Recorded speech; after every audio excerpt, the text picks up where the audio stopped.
ni yàlla bindal la ay yiw parce que takkusaanu retrouvailles la son excellence l'honorable député Abdou Mbow ñëw ak délégation moom bëgg ñu tàcc ko bu baax a baax a baax fas yéene teew fii nii di gor di doomi gor di garmi di bete bete juddoo jàmm gën yoroo jàmm gën màggee jàmm gën fekkee baax fii di jàmm gën kon nag moom lañ fi woo nañ ki jarawoo woo nañ ki nga xam ne moom mooy sunu nawle. mooy honorable ñun en tant que je parle au nom des jeunes même au nom des femmes dañ lay sasaat parce que ñun aussi mënuñu yëngu ci politique bu ñu yëngoo ci politique sans yow bu boobaa dañuy tricher amuñu ku nu di yow bu ñu demee dund faneen politique sax dool safewul parce que foo dëkk jàmm gën koy jàppale diw ana mbaw rek loolu defet la kon benn moment ni ñun dañ lay sas di la wax ne ñun jàmm gën amuñu ku dul yow muy jeunesse bi muy femme yi muy ñëpp ñu ngi taxaw di xaar sa taxawaay ci population jàmm gën particulièrement Thiès parce que yow nekkoo fi rek pour jàmm gën aussi waaw Thiès yëpp la ñuy wax te dara soxaluñu pour le moment parce que mooy li ma wax keroog seen mën na ko amuñu temps bu ñuy perdre pour le moment dafa am loo xamante ni dafa nekk ci suñu kanam muy élection yi pour élire Macky Sall en 2019 je pense waaw problème en nekk comme loolu dafa laaj liggéey bu mag aussi dafa laaj liggéey kon loolu du ay wax en tout cas ñun moom fekkeewuñu yow ak seen toog ngeen te seen suñu frère la te xam naa ne li ngeen tënk di ngeen ko sàmm ñuy ñaan aussi yàlla li ngeen tënk yéen ñaar ba seen am kóllëre confiance ba toogaat ak mbooloo mi ñun ñëpp mu wax ak ñun ñu delloo suñu te aussi avant boobu dañoo bëggoon loolu ñu ñaan yàlla bu loolu tas yàlla jàppale leen ba li ngeen mbébét ci seen àndaat bi mu nekk loo xamante dina jëriñ jàmm gën particulièrement Thiès fexe ba élire président Macky Sall aussi 2019. bu fas yéene tey fii ñu commencé waat ngeen takk seen ndigg takk seen folli seen i nopp te fal seen i bët ndax mooy defar ànd jamono bi ku ànd ak nit ñu ni la gëmul dara aka ñoo gëm dara justement femme yi jigéen ñi dañoo gëm dara te am nag décision te falu bu jotee ñoom ñooy fal de bu dem marché jotee ñoo ca baax bu école jotee ñoo cay dem bu leneen jotee ñoo cay dem papa am xamul dara ci biir kër jigéen ñi rek nag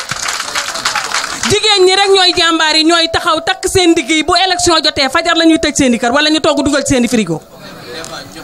barke Serigne Touba Mbacke bu ngeen joxee benn jigéen def fukk yéenay sunu góor bi yéen a ñuy jàppale bu dul yéen duñu dem mais jigéen ñi dañoo jàmbaare te sonn lool te gisuñu ci politique bi seen bopp heure bu élection jotee ñu taxaw ci seen i buntu kër gaare seen i carte nax leen loolu dafay jóge ba nit ñu yoree seen i carte ba tey kenn naxatul kenn jàppale leen jigéen ñi ci financement yi sonn nañu ci banque yi ndax taux d'intérêt yi banque yi dafa metti man ci financement laa yëngu maa ngi juróom fukki groupement kon xam naa li banque di doxe kuy jàppale jigéen yi da ngeen leen di jàppale ci banque yi taux bi bañ a bare ñu mën a liggéey tey koo ci lebal ñaar fukki junni dina ca jënd benn reer pour bëggal jëkkëram kon ñun xam nañu li ñuy def lu mu doon ma bëgg nga président nga dooleelaat monsieur Sène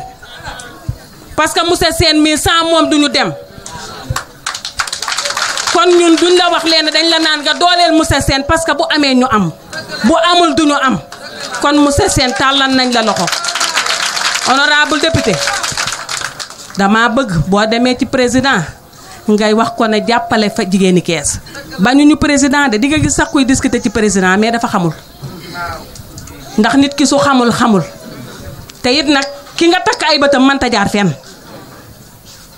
yow mi nga xam ne nag yaay sunuy tànk di tànku monsieur Sène jàppaleel jigéen yi ci financement yi premier financement deuxième financement loolu mooy sunu objectif loolu lañ lay sant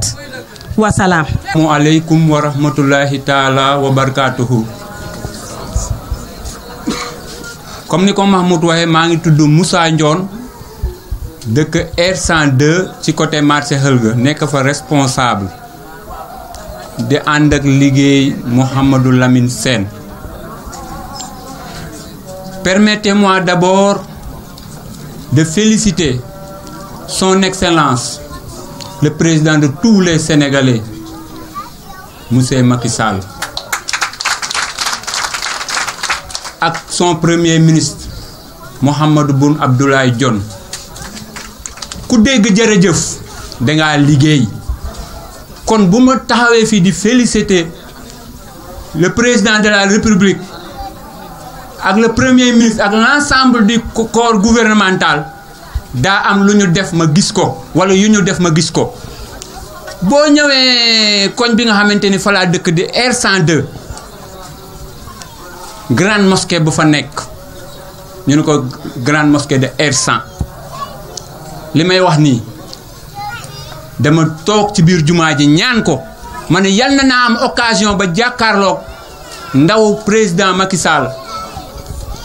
ma yóbbante maanaam ma wax ko suñu kontante ñun waa R100 rawatina ñun waa R102 ak R101 nim ñu jàppale liggéeyal ñu suñu jumaa ji jumaa R100 son excellence def na fa lu am solo tey jii ñun waa R100 mën nañ ni ñame nañ yëkkati loxo ni jumaa yi dàq Thiès ci lañ bokk honorable Abdou Mbow yaakaar naa li mu def avant nguuru Macky Sall président Macky Sall ay affaire da daan jógee ci kaw régime yi fi jàll ñu jox ab député wala ministre pour mu andi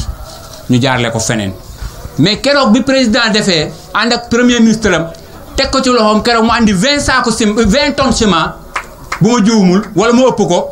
moom mi moo ko andi gisuma woon wala bu ma gisee xamuma maa ngi taxaw je m'excuse 50 tonnes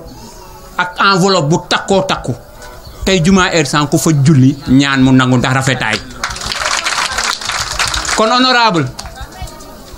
yóbbante la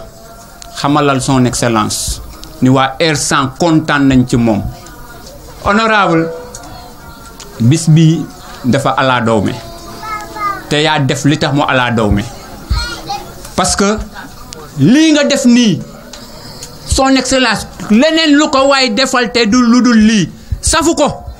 buñ ko waxee buñ ko waxul safu ko mooy lan ñi nga xamante ne ñu ngi woon ca waar wi xëy na réeroo am ñu taxaw yow nga ni naa def folie maanaam naa def grandeur wàcce sa bopp toog waxtaan ñu déggoo retrouver pour liggéeyaat loolu la son excellence soxla tey maa ngi profité ci occasion di la wax ni na ñëpp def comme yow muy ministre directeur général député bépp responsable politique nañ def comme ni nga def affaire bi lii la liggéey bi xoolal coow lee bari na mais lii mooy liggéey bi famille bi yëpp duggaat bu ko defee yàlla dimbali ñu février 2019 65% yi taxaw ci kattanu yàlla lii mooy liggéey bi. bi président ne plan Sénégal émergent capital humain del ko deuxième position dama ne woon waroon nañ ko def sa première position parce que nit ki am xam-xam xereñ am nu mu mel moo mën a jël économie transformé ko structurellement moo mën a jël koom teg ko fi mu ko war a teg kon seen jërëjëf bi nga ñu indilee l'honorable député Abdou Mbow vice-président de l'Assemblée nationale man nag mise en œuvre bi moom ëppal solo waaw du informe ñu tudd benn force boo xam ni kenn mënu koo ñàkk toppatoo jigéen ñee ko wax soxna Sali wax na ko yéen ñi yéenay force économique bi nga xamee ni ñu ngi leen di def force politique force nag bu ñu wax ko am doole tax kon fokk ñu dooleel jigéen ñi man sama contribution ci ni ma ko gisee mooy jigéen ñi président dafa waxoon ñeenti F ba muy politique bëgg di campagne nee na benn nañu fexe ñu am métier mokkal li ñuy def am formation muy benn F bi ci des mu ni nañ leen defali ay këyit ay GIE yu tegu ci yoon formalisation pour que ñu xam leen ñetteelu F bi mu ni kon nañ leen financer financement bu conséquent bi ci des mu ni ñoom it comme ni góor ñi amee suuf ñoom it dañu war a am suuf kon nañ am foncier muy ñeenti F yi nga xamee ni moom le président politique woon campagne ko donc ñun ñi nga xamee ni ak Lamine Sène mii ñu bokk dëkk jàmm gën mu fiy def loo xam ni man mi fi juddoo yaroo fi moo ma ko dàq def dëkk ci dëkk defar dëkk baa ko gën te moom bi defar dëkk bi loolu lañ ko gërëmee fekk naa ko mu am taxawaay bu rafet sama rakk ji Alaaji Latir Jum wax ma ko ni ma am na fi koo xam ni fi de ni mu fi taxawee expliqué ma lépp ma dajeeg moom mu rafet ma ne ko man de bi may ñëw Thiès maa ngi wut ku ma liggéeyal bi ma ñëwee Diamaguène dégg naa l'honorable Abdou Mbow waaye numéro bi ñu ma joxoon xam naa moo desee baax mënu ma laa jot ma ni boo nëgal ma dem seeti mouvement dollil Macky daje faak kooku ñu ànd di liggéey waaye li ma gisee mouvement yi di ko doxee ci dëkk bi ñoom ñooy move ñoom ña ca kaw waaye ñi ci des duñu move moo tax ma mujj ni teema seetaat teema move man jëm feneen parce que damay wax sama dëgg rek parce que li am solo mooy bu ñu bëggee politique avancée nañ additionner di multiplier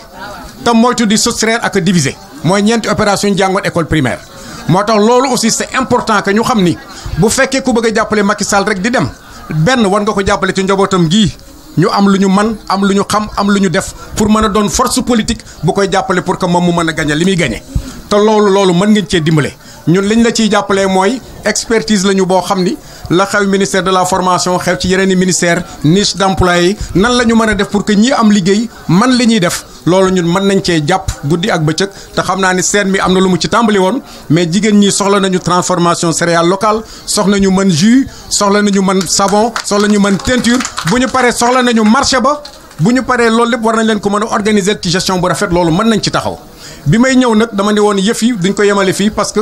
le vice-président de l'Assemblée nationale donc dëkk bi yëpp mii mooy ñëw dinaa woo ñenn ci sama ay wëllëre bëggumoon mu bari lool parce que dama bëggoon ñoom ñu yër si pour ñu xool ci li ma leen bëgg a invité kenn gi nii muy Alioune Badara Thiam jóge ba Grand Standing yore ay xale yu bari keneen gi nii madame Aminata Lo gis nga ni mu soloo ba rafet jóge Madina Fall yore groupement yu bari man ni noonu waaw ñëw leen yër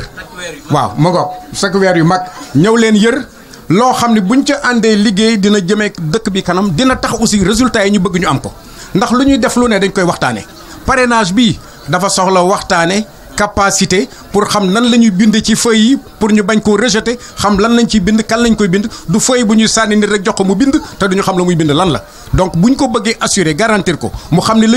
ñuy def xam nañu war nañ ci am victoire war nañ ko am victoire ca këyit gën nañ koy binde ak nañ koy xamee loo xamul mënoo koo transformer ci loolu bëggumoon lool mu gudd waaye dëgg-dëgg bu ñu xamoon ni sax nii lay demee dañuy dem ca promenade de Thiessois ñu ne waa Diamaguène a fi ñëw nga xam ni dëkk bi yëpp boo ko laajoon tey ñu jox la ko loolu lu ñu leer la kon man dama doon invité mouvement de soutien yi bu ñu xasee rassembler ñi nga xamee ni bokkuñu woon dugguñu woon APR feneen la ñu ne ba rassembler leen indi dafa jot nag ñu dissoudre seen bopp ci biir APR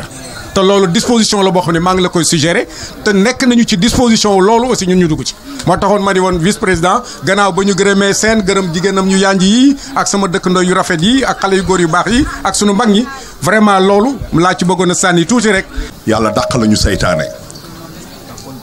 si région yu bari parce que diggante bii Diamaguène gi nga xam ñun fi lañ juddoo dëkk fi màgge fi njaboot gi bëgg a tas ñii jaar gauche ñii jaar droite yàlla ñu si yàlla musal yàlla ñu yàlla dàqal saytaane bu baax a baax a baax a baax a baax kii toog troisième vice-président Assemblée nationale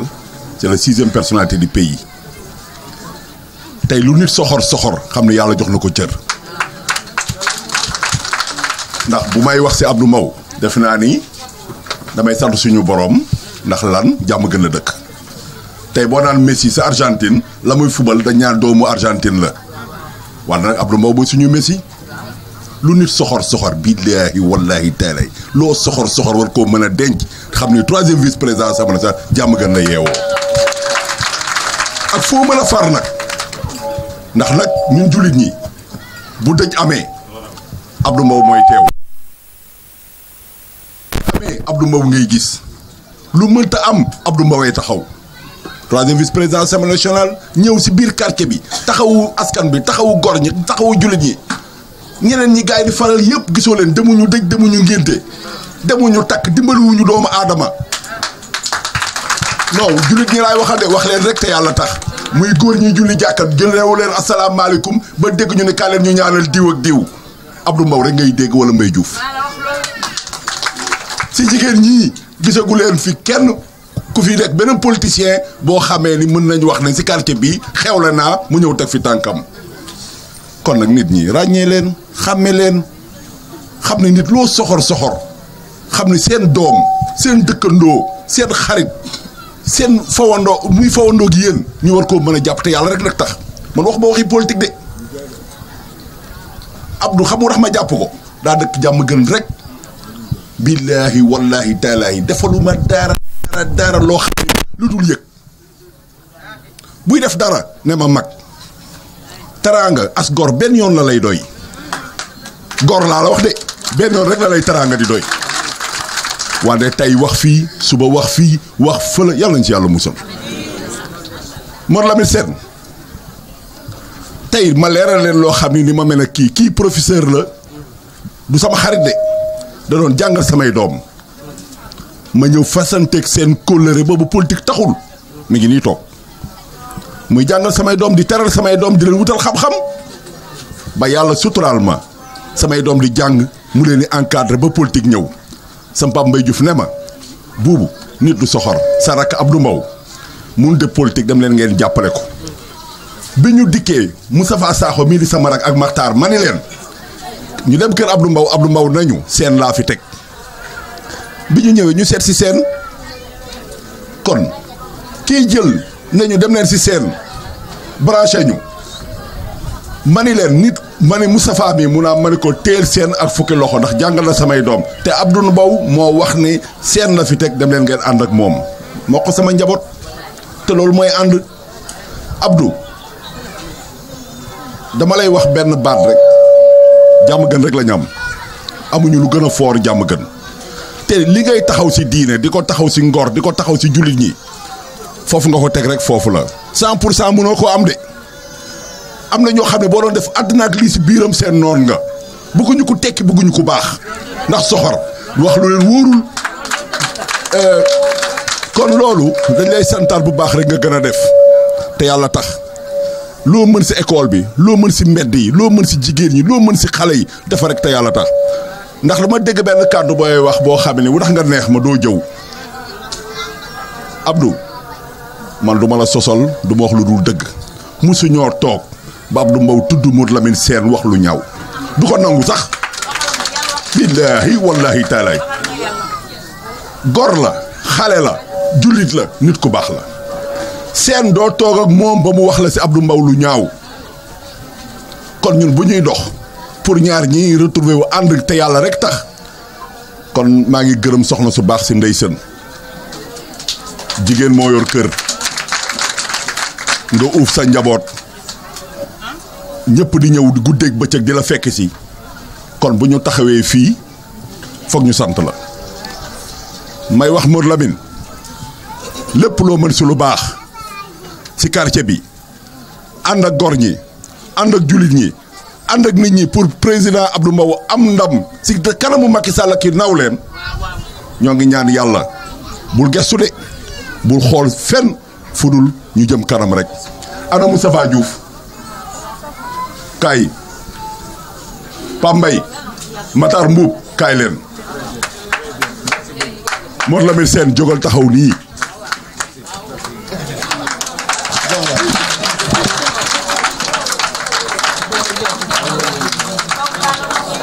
Abdou sa njaboot a ngi nii ñoo ngi ñaan yàlla bu fi seytaane dugg Oustaz Alioune Diaw ñoo ngi ñaan yàlla moom tamit yàlla na fi yàgg te wér yàlla na yàlla yokk barkeem sama xol sedd na amatuma lenn lu may wax Abdou sa njaboot a ngi nii àndal ak ñoom yàlla dina la may ndam dina la suturaal bu soobee yàlla ak yonente bi wax ñaari kàddu ci tubaab ndax journaliste yi ak ñu continuer ci olof bi. Population de Thiès, chers responsables, je voudrais d'abord dire un mot de bienvenue à l'honorable député Abdou Mbow, vice-président de l'Assemblée nationale. Un mot d'accueil, un mot de bienvenue,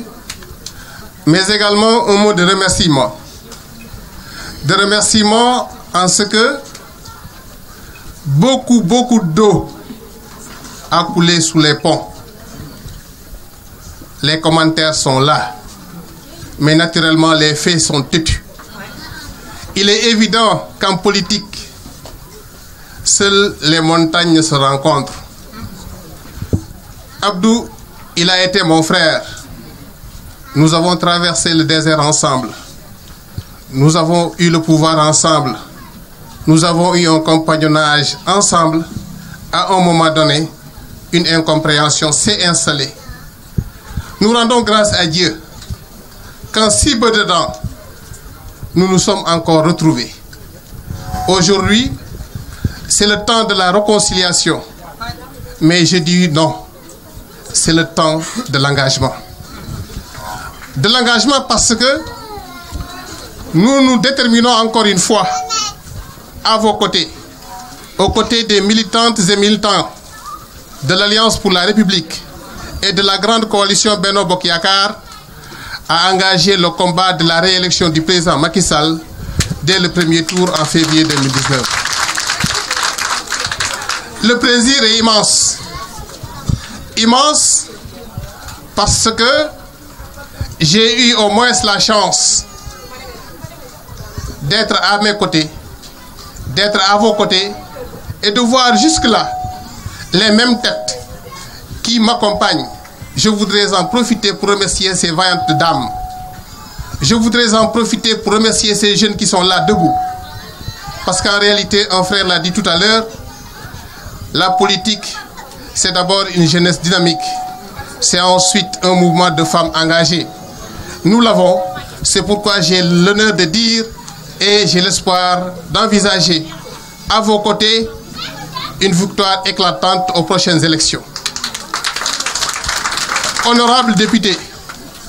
je pense qu'aujourd'hui la préoccupation, elle est là. Il s'agit d'engager le parrainage. C'est le moment. Je commence dès à présent, automatiquement après la cérémonie. Je demanderai à mon ami et frère Moustapha Diouf de me remettre la fiche Benno Bokk Yakaar, que je sois le numéro 1 à parrainer le président Macky Sall. Oui, cette précision, elle est importante. Parce que Abdou et moi, après quelques difficultés, je m'étais rangé du côté de l'opposition, à militer dans la République des valeurs. Aujourd'hui, c'est par là qu'il fallait parrainer. Nous avons renoncé à cet engagement. Les détails ne me paraissent pas importants.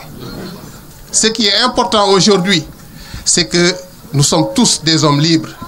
Nous sommes tous des hommes réfléchis. Nous savons lire et que la réalité politique fait aujourd'hui que le leader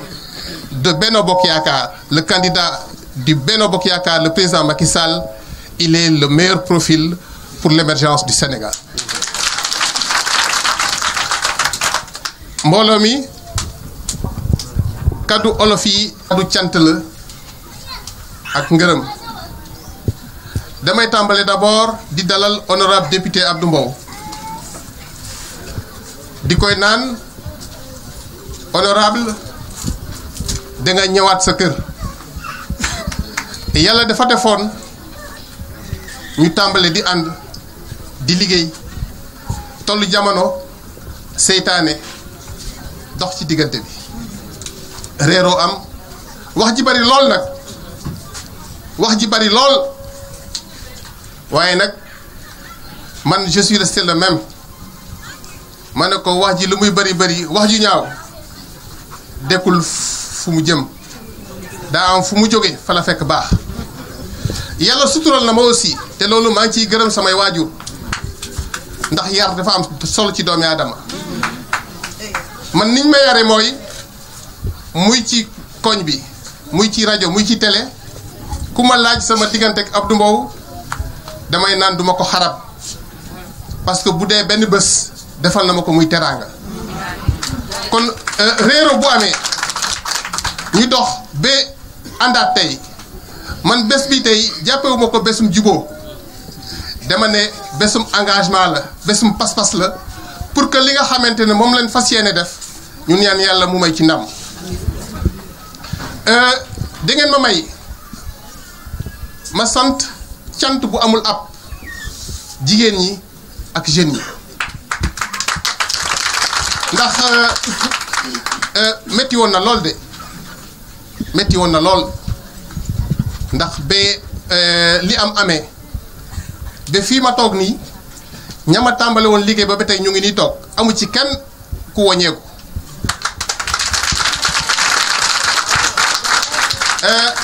Sant yàlla parce que ci diggante bi am na ñeneen ñu ñëw dolleeku ci mais dafa am précision boo xamante ne aussi am na solo ñu indi ko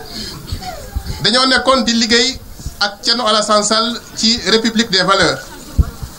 mu nekkoon suñu choix et on l'assume te tey fi ma taxaw nii ci lay gën a réclamer sama amitié avec le frère Thierno Alassane Sall ndax politique moo ñu boole woon politique moo ñu taqale mais nous restons tous des Sénégalais tey ñun ñoo tànn wañeeku delluwaat ci la maison mère muy Alliance pour la République wañeeku liggéey ci Benno Bokk Yaakaar ndax président Macky Sall ñun jàpp nañ ne moom moo am taxawaay bi war a tax Sénégal dem ci les rails de l'émergence pour que ñu mën a suqali Sénégal il faut que président Macky Sall am deuxième mandat te loolu moo tax ma ne léegi cérémonie bi bu jeexee sama xarit sama doomu ndey Moustapha Diouf dina ma jox fiche man ma tàmbalee njëkkat parrainer le président Macky Sall le candidat de la coalition Benno Bokk Yaakaar leneen li nga xam ne moom laa ciy teg mooy di gërëm sama soxna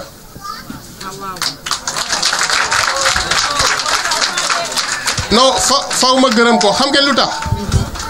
du leneen mais kaddum xol mu fees ndax Boubou Sakho wax na ko fi léegi man dama ñëw fekk leen fii man juddoowuma Thiès yaroowuma Thiès magewuma Thiès maa ngi dëkk ba Ñaaxaar sama ndey ak sama baay ñu nga fa toog may ñëw ba fii naan dama yëngatu ci politique bépp bu ma jógee mu am ñaar ba ñetti nit ñu ma topp loolu ci sant yàlla la bokk sant yàlla mais sante ko aussi sama soxna parce que nit da ngay nangu ndogal man li may wax rek man sama baay kenn la ku góor ab juróom benn jigéen kon bu doon cousine ngay jël man raflewuma ko mais li yàlla dogal kenn mënu cee dara honorable dem naa Niodior moo nekkoon sama premier poste 99 ba 2003 aw ma fa jabar ma ñëw Thiès 2003 mais affaire bi daal dikkee nu kenn xamul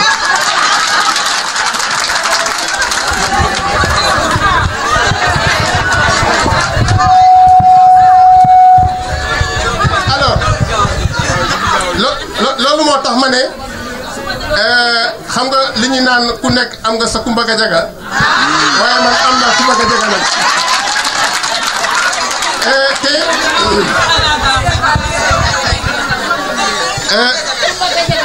dafa mat a sant parce que jàmbaar la jàmbaar a ngi nii jàmbaar ju mën góor a ngi nii man waxuma li ci biir kër gi may ñàkk dépense mu koy muñ may feebar mu may faj mais damay am soxla ci politique mu bàyyi cin li fii dugg ci biir dëkk bi di koy lijjanti kon ndeysaan maa ngi lay gërëm bu baax a baax xëy na nag li may wax nii xol bu fees laa ko waxee mais dama ko dund ak moom kon bu loolu weesoo honorable député am na ñu fi jot a wax muy Djibi Dioum Djibi fii la dëkk ba mu ñëwee day yëngatu ci politique dafa ñëw wax ak rakam Alaaji Dioum Alaaji ne ko waa grand noo bëgg ma def seen a ngi fii mu ne ko kuy kooku mu expliqué ko mu ne ko ci moom laa bokk Djibi Dioum nekk ci politique am Alaaji Dioum bàyyi ko mu nekk ci loolu mu ñëw ànd ak man te ñoo bokk ndey ak baay kon grand il faut ma gërëm ko et puis loolu aussi xam nga ñun Sénégal dafa am loo xamante ne dañ koy sagane balaa ñuy xam nit rek ñu perte ko mais yal na yéex kii c'est un haut cadre c'est un fonctionnaire de la hiérarchie A am njàng am xam-xam politique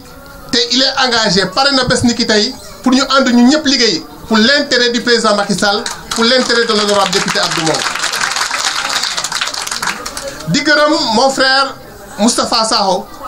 mook Boubou Sakho ñoo bokk ndey ak baay mais Moustapha ba ma tàmbalee ba tey maak moom réeréwuñu mu ngi enseigner ci àll bi te maa ngi ñaan yàlla te loolu doléance la bu may teg ci loxo honorable député il faut que ñu góorgóorlu mu jóge foofu ñëw fii ndax ñu mën a jàpp ci liggéey bi. di gërëm Boubou Sakho xam nga Boubou am na ñu bëri xëy na am na lu ñu xamul sama diggante ak moom gis ngeen kër gi muy tabax nii maa ngi lay weer dëgg na c'est important gis nga kër gu mag yi ngeen di gis nii non c'est important ma indi loolu Boubou Sakho bañ ko annoncé ne dañuy jaay kër gi fajar la ñëw yeema ne ma seen kaay ñu dugg ci salle bi mu ne ma bu subaa jaayal sa oto bi ma ne ko lu xew grand mu ne ma yow il faut nga dëkk biir Diamaguène te kër gi day jaay ma ne ko grand xam naa sa yéene xam naa sa xol mais suñu borom lu mu dogal du sotti ma ne ko oto baa ngi nii gaare ma génne acte de vente bi jox ko wone sama fiche de paiement parce que boobu dama jaay oto bi ba pare téye ko ndax borom dafa ma ne woon teel ma la tànk ma ko jël si ma jël sama xaalis dem fayal ci sama bopp sama njàng parce que man ba may jàng licence lettres modernes laa am fa laa yemoon ma dem jaay oto bi dem fayi sama master en gouvernance territoriale et développement local pour am diplôme ndax àdduna man loolu laa gëm loolu moo tax lu mu leen wax ci sama digganteeg moom ci xolam bu rafet weesu na foofu kon man dama koy ñaanal di koy gërëm bu baax a baax Mame Binta lu mu wax ci ay groupement yi mu yor man bu ma demee yenn saa yi ñu ànd di wër groupement yooyu ci ay réunion man sama yaram day daw parce que damay xam ne jàmbaar la te fu ma ko woo cité Senghor ba fii mu fekk ma fa kon Sabo la jeunesse dégg naa seen discours honorable député dégg na leen kon vraiment am nañ yaakaar parce que li nga wax rek moo ci am solo confiance bi ngeen am ci man confiance bu ko ëpp la honorable député am ci man c'est pourquoi j'ai dit Abdou ba ñuy tagoo dama takkoon galon lieutenant je reviens en général dama koy wax parce que foofu laa bëgg a daanelee wax ji grade kenn du ko takkal sa bopp mbooloo mi ñoo la koy takkal te mbooloo maa ngi fii grade politique ki la koy takkal mooy ki lay jox résultat maa ngi encouragé équipe bi nga xamante ñoo desoon ak yow parce que quoi que l'on puisse dire aussi ils ont pu maintenir le flambeau réeroo am na mais téye nañ ko liggéey nañ ba fii bu ñu liggéeyutoon kon sa politique Thiès dina garaaw kon ñoom aussi mérité nañ Moustapha Diouf Matar Yuga Boubou Sakho lu mu def léegi sama diggante ak Moustapha lu jaadul la xam nga Moustapha fanaan sax def na ko sama kër gi fanaan naa këram ànd nañ ñaar fu ne waaye politique nii rek lay bindoo man jàppewu ma ko ku ma xam-xam ne man du ma jàpp sa position je la connais et je la comprends dafa féete Abdou jaral ko lu ne Abdou jaral ko lu ne jàppoon na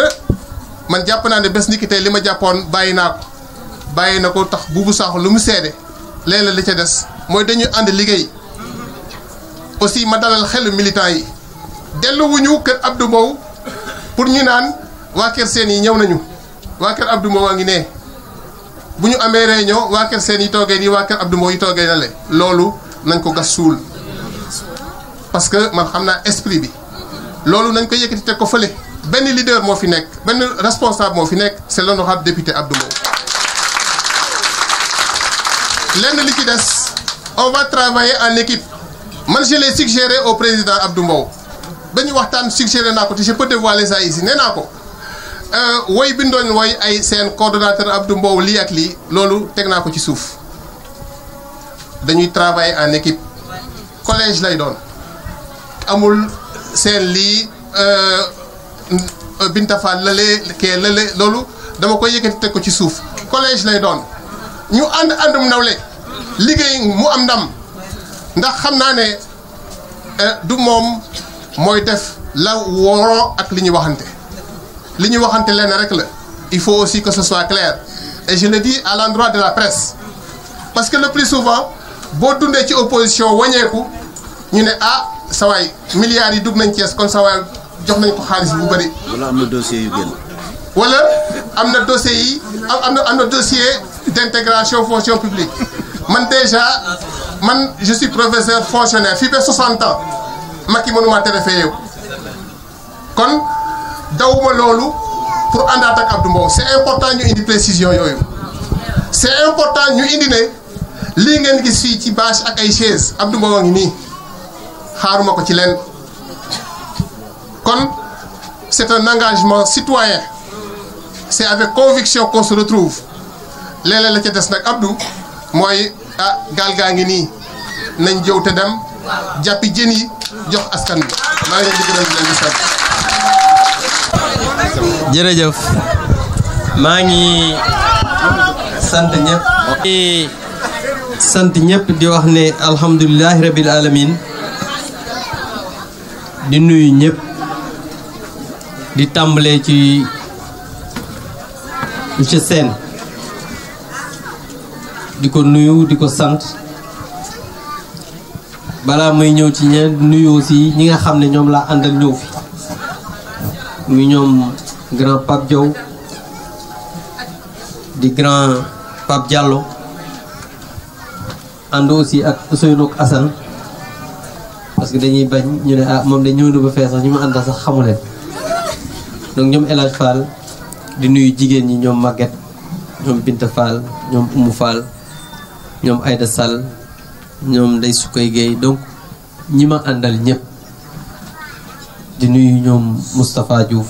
Babacar Sora di nuyu grand Boubou di nuyu grand Port Dia bi nga xam ne suñu mag la ñun ñëpp ndax fii au niveau de la commune est bu ñuy def muy ànd ak ñun di ñu jiital baaxam moom moo tax di nuyu bu baax suñu mag ñi nga xam ne jël nañ fi kat muy grand Sakho di nuyu doyen bi nga xam ne wax na fi léegi wax ju rafet di nuyu jigéen ñi parce que du ma wax jigéen ñi ànd ak Sène parce que dama bëggoon def une précision de taille ndax Sène wax na léegi nañu bàyyi bu ñuy réunion ñu naan njabootu Sène non loolu amu fi parce que benn njaboot a fi man loolu laa gëm ndax Sène bi ñu doon ànd ku muy àndal di politique maa ko booleeg moom ndax yàlla dafa def comme ni mu waxee bi muy dugg APR yàlla sama loxo la ko jaarale du ma ne maa ko dugal APR mais sama loxo la ko jaarale ñu ànd bu rafet te ba yàlla aussi defee mu am benn incompréhension comme ni wax suñu diggante amul kenn koo xam ne boole woon naa ko ak moom mus laa woo ne la nangam ak nangam musul am kenn nag laa wax koo xam ne doon na ànd ak Sène ma xam ne mi ngi resté ak moom musuma ko woo ne ko nangam ak nangam ak nangam amul kenn même pas une personne parce que dama jàpp ne moment boobu ñi ngi nekkoon ñun ñëpp dans l'APR mais tey jii li am importance mooy dafa am koo xam ne dafa jugee ci parti opposition ñëw fekk si ñu ñuy liggéey mu ne su ma ñëwee li gën a rafet mooy fa nga xam ne mooy sama kër naa fa dem ñu liggéey c'est que noonu lañ ko war a comprendre parce que li tax may wax loolu damay leeral yàlla def na ànd nañ ànd bu rafet soxna sa yaa ngi wax sànq naa jàppale jigéen ñi man doo xam jàppale naa jigéen ñi kenn nga ko mën a laaj mu wax la ci lu wér muy Mamadou Lamine Sène ndax man bi may tàmbali politique li ma njëkk a def mooy ay financement ki nga xam ne moo doon joxe financement yi ba fi may wax ak yow mosuma koo teg bët Sène moo ko xam malgré bi mu amee laa la wax ay incompréhension mosuma dem ci moom Sène moo ko xam moom laa joxoon caution bi moo demoon déposé ko ñi financé moo ko xam liste yi Sène mosuma jàkkaarloog moom sax toog ak moom ne ko Sène liste yi ñu doon àndal jox ma ko mi ngi nii toog jamais mosuma ànd ak moom ne ko jox ma parce que man yoruma woon numéro téléphone yoruma carnet yoruma dara man ceeb bu ñuy joxe maa ngi ko gis bàyyi commencé gis bi nga xamante ni am na incompréhension sama diggante man ak Sène ceeb laa wax de mosuma xam gis su ma gisee ceeb këram laa ñëw parce que suñ ma ko mosaan a jox ba fi may wax ak yéen du ma bàyyi ma fenn turam moo fa nekk fi ñu joxe ceeb bi turam moom fa nekk bu jotee malgré lii am yëpp dama koy woo na ko seen sa tur moo nekk foofu léegi waxal diw ak diw ak diw malgré que boobu ànduñu mais ba léegi turam moo fa nekk pour wan leen ne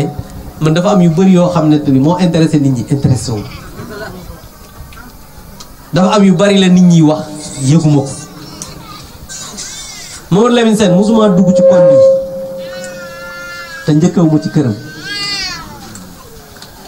mosuma dugg ci koñ bi njëkkaw ma këram peut-être ndeysaan du ma bàyyi ma fenn soxnaam même moom sax xam naa léegi xanaa dina gën a reetaan parce que na ma daan reetaane bu njëkk dafa wàññeekoon parce que su ma ñëwee nuyu ko ndeysaan dina ma nuyu nag nuyu bu rafet baax waaye daawul reetaan comme ni mu daan reetaane mais sànq gis naa ko mu reetaan boo xamante ni xam naa ne léegi affaire yi sotteeku léegi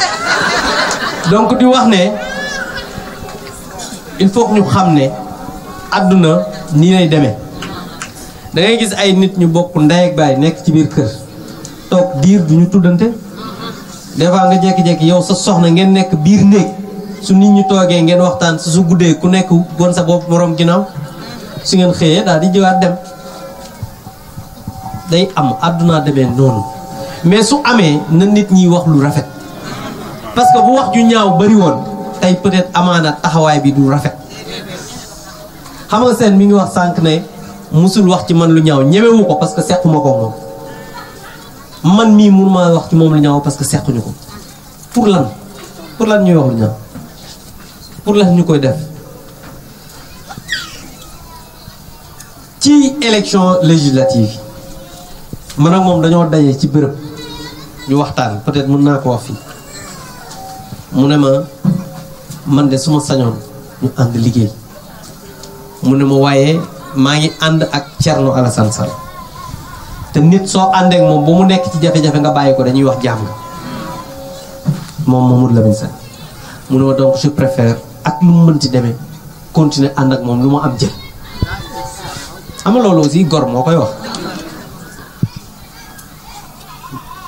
am na ay nit ñoo xam ne dox nañ lu rafet sama diggante man ak moom benn jour dafa am peut-être mën naa ko wax imam Diaw wooñu man ak moom ne ma dama bëgg ngeen ànd man ko wax imam seen na la wax lan laa ko def man defuma ko dara di moom it defuma dara donc peut-être dafa am ay incompréhension rek mais seen mun laa wax ne Abdou Mbow def na ma nangam à part elle quelques incompréhensions comme ni mu ko waxee sax donc moi je pense que le plus important mooy nañu continuer la nga xam ne tàmbali woon nañ ko ñu continuer ko te comme ni nga wax sànq lenn moo fi nekk tey mooy parrainage xam nga yaa ngi wax naan nañ la jox benn fiche non xalaatuñ laa jox benn fiche bu ñu paree ay fiche indaale naa ko bul sonn sax fii laa la koy joxe ngeen tàmbalee liggéey comme ñi nee ñi di def parce que loolu def démb ak bërki démb comme ni nga waxee dem en lieutenant ñëw en général dina leer parce que mënaar ngi naar yaa ngi parce que da ngaa ñëw dans un moment propice boo xam ne dafa am lu ñu soxla voilà fiche baa ngi nii dama la koy mën nga yi ma ko indaaleen mën nga ko génne parce que non c'est vrai parce que li ma gëm mooy ñun musuñu bañ a continuer di waxtaan dañuy gisee tout le temps di waxtaan musuñu réeroo peut-être lii c'est juste pour formaliser waxtaan ak nit ñi xam ne république des valeurs la ko nit ñi xamee woon jóge na fa ñëw na ñu continuer di ànd waa koñ bi dëkk yi xam ne li nga xamante ne xalaatoon nañ ne ay problème la incompréhension la woon jeex na nañu continuer liggéey parce que ñëpp ñi nga xamante ni tey jii ñoom laa àndal ñëw fii ku ci nekk seen bu la nuyoo sa tur lay jaar parce que man amul kenn koo xamante nii ñi ma àndal nii bokk na ñoo xam ne ànd naa ko ñoom bërki démb non ñi ma doon àndal démb ñoom lay àndal ba tey dafa yokk waay wàññeeku ko donc je pense que lii lu ñuy sant la dañ ci war a sant te dañ ci war a sant bi nag du ay waxi kese gis nga nit day xam boppam parce que roq bi lu mu xat dara génn fi loo xamante ni bu yokkee si lu ñu yor ñu am dara donc nañ ko fulaal nañu fulaal nit ñi jox nit ñi seen tër ku ne li nga mën xam nga fii ku ne xam ne li nga mën donc je voudrais remercier aussi suñu sœur Ndickou Diop ndax Ndickou Diop gëm sa bopp bu Maodo Malick Mbaye la bokk mais tey jii bu ñu jógee di liggéey day mel ne moo gën a bokk APR ñun ñi bokk APR ndax mouvance présidentielle lay liggéeyal nit ku dëggu la nit la koo xamante ni jàpp naa ne bu fekkoon ne mbokk ak xarit mooy tax mu ànd ak nit ci politique tey jii mën lay àndal mais dafa ànd ak Maodo wan ko gëm-gëm wan ko ne moom am na fulla ak fayda donc moom mënuñu ko bañ a remercier ñëw na fii sànq wax ñu ne dafa am benn gàllankoor moo tax mu dem mais liggéey bi ñuy liggéey jàmbaar la ci lool te jàpp naa ne waa gox bi xam nañu lool seen mii xam na lool donc Ndickou Diop ñu ngi koy sant di ko gërëm di ko nuyu au passage di nuyu ñëpp ñi nga xamante ni aussi ñoo nekk ci koñ bi di wax ne seen yow xam nga ne am nañu yéene ci yow du lu ñuy wax fii parce que ay nit suñu àndee am lu bari lu ñu seet ku nekk dina xam loo yéene sa morom donc ñun suñu frère la suñu lépp la xam nga dangay wax ne way jabar nga fi am nangam mais kenn gënu la dëkk ci koñ kenn gënu la fiy dëkk parce que nit foo am soxna am fa ay doom nekk fa jug ñaari nit topp la kenn gënu laa topp ci am na ñoo xamante ni ñu ngi dëkk ci koñ bi te bu ñu wootee du ñu am ñetti nit donc nit boo nekkee ci gox boo fi ñëwee démb sax boo jugee ay nit topp la c'est parce que am na leen loo xam ne fulla ak fayda la barki Demba Ndiaye bi ma demee ci kër paa bi sant Diallo bi amoon dëj bi dafa ne ma man kat dama bëgg nga ànd ak seen ngeen parce que loolu aussi xam nga xol la waxe yéena la waxe te kooku li mu wax am na ñu bëri loo xam ne ñu ngi koy xalaat mais waxuñu ko donc vraiment di wax ne rek am nañu mbégte lool ñëw fi di wax ne rek nous sommes très honorés aujourd'hui très contents d'accueillir notre frère Mamadou Lamine Sène qui à un moment donné avait choisi de cheminer avec Thierno Alassane Sall dans la République des valeurs mais un homme de conviction, un homme constant. À un moment donné, il a voulu quand même travailler à son engagement pour que le président Macky Sall puisse savoir que cet homme de conviction a aujourd'hui fini d'être convaincu par toutes ses réalisations. C'est pourquoi nous sommes aujourd'hui très honorés de l'accueillir dans ce que nous faisons parce qu'il ne fait que travailler pour continuer ce qu'il a déjà commencé depuis très longtemps. Et je pense que nous, en tout cas, au niveau de l'Alliance pour la République, nous ne pouvons pas ne pas magnifier aujourd'hui cela parce que nous savons que c'est un homme de conviction, c'est un homme de terrain et aujourd'hui nous avons besoin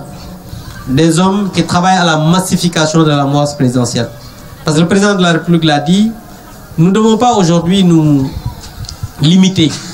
à l'APR, au parti de Benno Bokk Yakaar, mais nous devons travailler à élargir nos bases pour que toutes les personnes qui sont convaincues de la vision de son excellence le président Macky Sall puissent rallier la mouvance présidentielle pour que sa réélection en 2019 ne puisse souffrir d'aucun doute. C'est pourquoi nous sommes aujourd'hui très satisfaits, très contents de travailler avec lui parce que nous le connaissons. Nous savons que c'est un homme de valeur et nous savons que les hommes et les femmes qui ont toujours travaillé avec lui vont continuer à tout faire pour que d'abord le parrainage puisse quand même être un succès au niveau de notre commune et au-delà dans tout le département. Mais je pense que le pari sera... On va quand même tout faire pour réussir ce pari. Loolu daal mooy li nga xam ne bëggoon naa ko wax di wax rek ne seen jàppal ne ni ñu meloon démb jàpp naa ne loolu la ñuy continuer mel ndax yàlla def na aussi ñëpp ñi nga xam ne ñoo nekk ci koñ bi nekk dans le parti jàmm rek na seq ak ñoom loolu laa gis et ñoom ñëpp aussi bi ma leen woowee tey dajale leen wax leen ko pour montrer que yow ci famille bi nga bokk tey laa leen woo dajale leen avant ñuy ñëw fii ne leen dama tafaakoo ne ko woowal ñëpp nga woo leen ñu daje kër ga biñ ñëwee ma ne leen ñun kat dañuy dem parce que seen dafay organiser benn manifestation buntu kër amul sax ku ma laaj lan moo tax c'est pour te montrer dañ lay considérer comme un membre de la famille comme démb ak bërki démb ma bëgg nag encore une fois de plus bu saax wax na ko léegi am na loo xam ne peut-être ci néeg lañ koy waxtaane mais dama bëgg ñi nga xam ne ñoo fi nekk di liggéey muy ñoom Tafako que je voudrais vraiment remercier parce que seen wax na ko sànq Tafako soo gisee ma koy remercier nit la koo xamante ni am na kersa sax wax ma ne ma diw mi wax na la lu bon diw mi wax na nangam Tafako ku waxal yàlla xam ne am na kersa ñëw sax naan ma diw def na la nangam donc képp ku xalaat ne dalay wax lu ñaaw jëme ko ci man yaa ngi erreur parce que noonu la ko yàlla bindee comme ni ko seen waxe léegi jaral naa ko lu bëri te xam naa ci loolu te waxtaan naa ak moom foo nekkul waxtaan naa ak yow fu mu nekkul dama bëgg ngeen bokk ndey bokk baay comme ni ngeen ko doon defee dem ak bërki dem parce que li jafe mooy ñoo xam ne mosu ñoo ànd xamante woon Pambay sama rakk la mais moom aussi dinaa ko remercier parce que aussi il fait un travail extraordinaire dama bëgg yéen ñëpp muy ñoom Matar ñoom Mère Awa Ndiaye ñoom Binta Fall ñoom Maguette ñoom ñëpp seen ngeen mel ne mburu ak soow réunion fii démb ngeen koy def ni ngeen doon réunion sama kër démb ngeen koy def continuer liggéey ba lépp loo xamante nii yàlla mën nañu ko jox ci ndam ñu may ñu ko lii daal mooy mébét bi di leen sant di leen gërëm